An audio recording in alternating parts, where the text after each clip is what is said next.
প্রতিষ্ঠা পেয়েছে। তো আমরা আশা করবো আমাদের যে সরকার তারা সকলেরই কান্না শুনবে। আমাদের যারা শিক্ষক বছর পর বছর তারা এখনো পর্যন্ত ঠিক মতো বেতন পায় না, তাদের সংসার চলে না, তাদের ছেলে মেয়েদেরকে তারা মানুষ করতে পারে না, এগুলা কিন্তু সরকারেরই দেখার দায়িত্ব ছিল। কিন্তু আমরা দেখেছি যে সরকার শুধুমাত্র এমপিও ভুক্তি বা ভুক্তিকরণ করতে কিসের ভিত্তিতে তাদের সকল ধরনের রাজনৈতিক বিবেচনায় তাদের আত্মীয় স্বজন তাদের চতুর্ভুক্তির মধ্যে যারা আছে তাদেরকে তারা অনুমোদন দিত, কিন্তু তাদের মদতপুষ্ট না হলে তাদের সুবিধাভোগী না হলে ওই স্কুলগুলোকে তারা কিন্তু এমপিও ভুক্তি দিত না।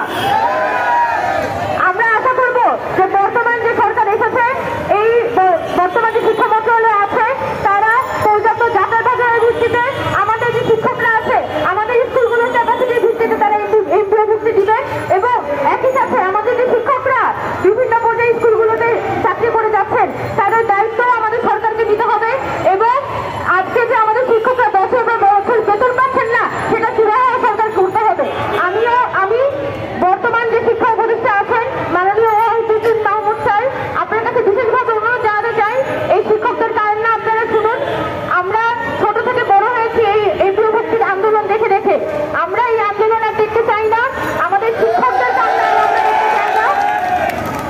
ওয়াহিদুদ্দিন স্যার আপনার কাছে বিনীতভাবে অনুরোধ করি যে শিক্ষা মন্ত্রণালয়ের পর্যাপ্ত যাচাই বাছাইয়ের ভিত্তিতে আমাদের যে শিক্ষকরা আছে তাদের দাবিগুলো মেনে নিন।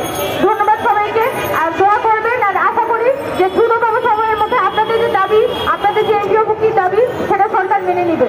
আমরা ছাত্রদের পক্ষ থেকে আমরা বৈষম্য বিরোধী ছাত্র আন্দোলনের পক্ষ থেকে সর্বোচ্চ চেষ্টা করব আমাদের শিক্ষকদের পাশে দাঁড়াতে, যাদের কোলে পিঠে আমরা মানুষ হয়েছি তাদের পাশে দাঁড়াতে।